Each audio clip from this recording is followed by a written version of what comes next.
Okay, this is Larry with Forging the Path. This is going to be a breakdown of what fighters and or teams should bring to tournaments as their repair kits, so on and so forth. A couple of these things are kind of heavy, and that affects the weight for baggage, so it's understandable that certain items wouldn't be brought. But I do recommend that you bring the majority, if not all, this. So, first off is something to hammer rivets on or reshape metal.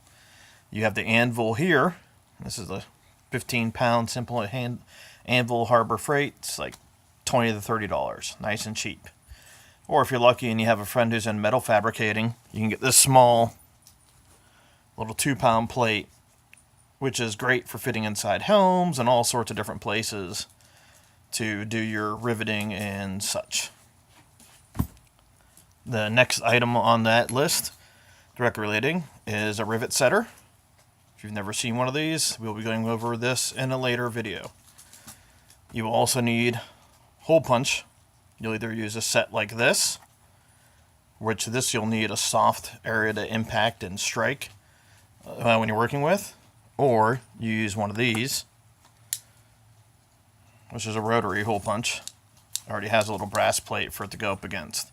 If you do this on an anvil, you will ruin your other punch. From there, you need something to cut your rivets with. I really like these. It's an Irwin vice grip cutters, for lack of a better word. Has this little, give you a little bit more strength, this cut thing. Really impressed with these. These are really comfortable to use when doing tons of rivets, like, Christine's kit.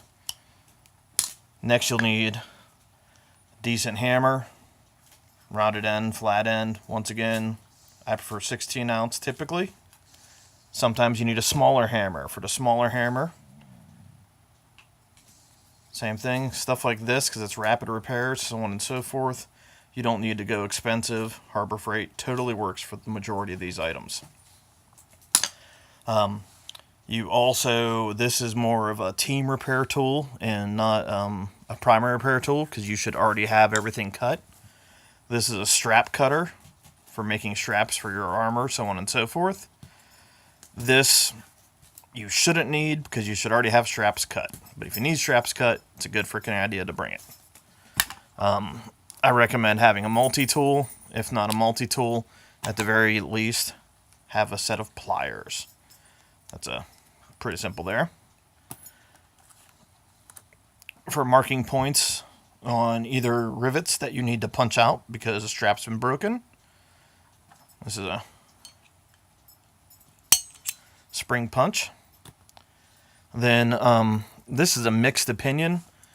Me personally, I debate the idea of using cheap rapid rivets from Tandy Leather when doing repairs at the event, because more than likely the repair isn't a repair that you actually want done. It's a repair that you needed done fast. So when you get home, you're going to fix it and put nice pretty rivets and a better strap and all that kind of stuff in it.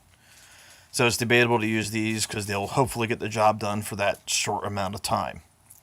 The next step up from that is going with copper roofing nails.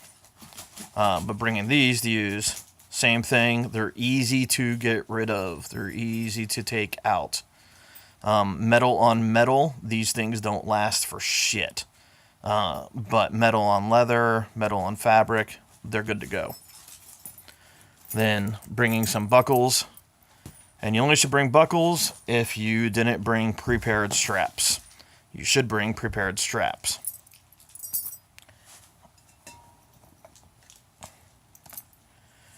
Prepared straps. Straps are already cut to the width and length of your various buckles.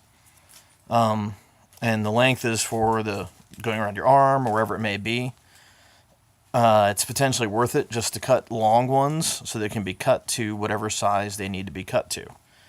Also, you should have some that are already configured with a buckle on them, so it's easy for the armor to do a quick repair. This is actually a repair buckle as it is. You can see another piece of leather was added to it because it needed to be made longer. and then it was taken off when got home to put an ice buckle on instead. So on and so forth. Every fighter, you should bring a pile of these for the armorers. If you're not doing repairs, you bring these so the armorer doesn't have to waste his money on leather and buckles and his time on cutting this stuff for you when you could have already had it prepped for him. This is completely your fault, fighter, if you make an armorer deal with this.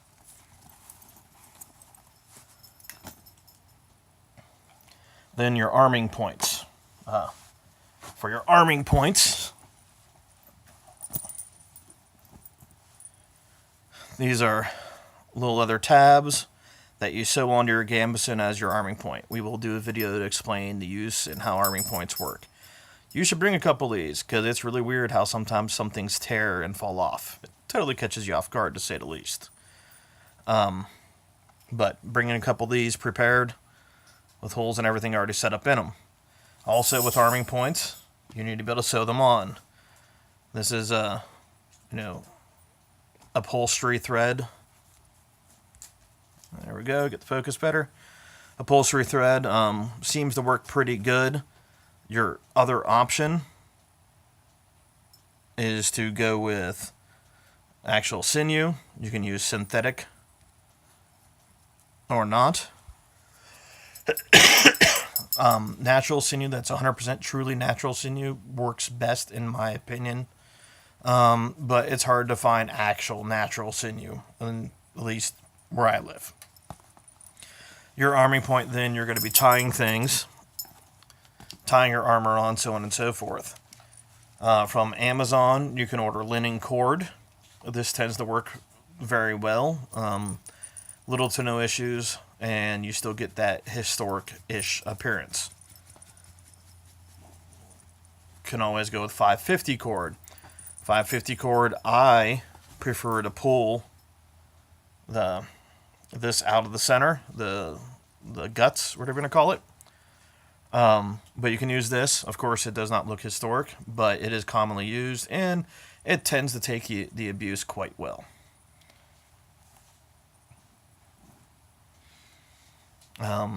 From there, for removing rivets, I always have my chisel and punch set. This is for busting rivets off, so on and so forth, or punching them out, etc.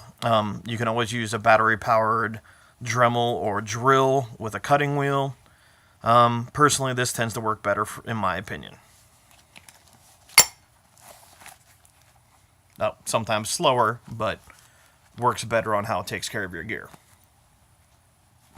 Lastly, is at the end of the day, you want to oil all your stuff down. Me personally, I've been a real big fan of this new style of WD-40. It tends to stay on the metal longer. I've fought in the rain with this, and then basically had the Rain-X look on my steel, as if it kept the water from even settling on it. It was kind of neat. And then you have, this is a gun oil rag for just putting the oil all over your armor, so on and so forth. But as I said, this is the basic idea for the typical toolkit that definitely, if you're planning on being the team armorer, you need to bring this. And if not that, you need to bring at least half this stuff if you're going to be a fighter. Because you shouldn't expect nor plan for someone else to do your job. So, alright guys, have a good day.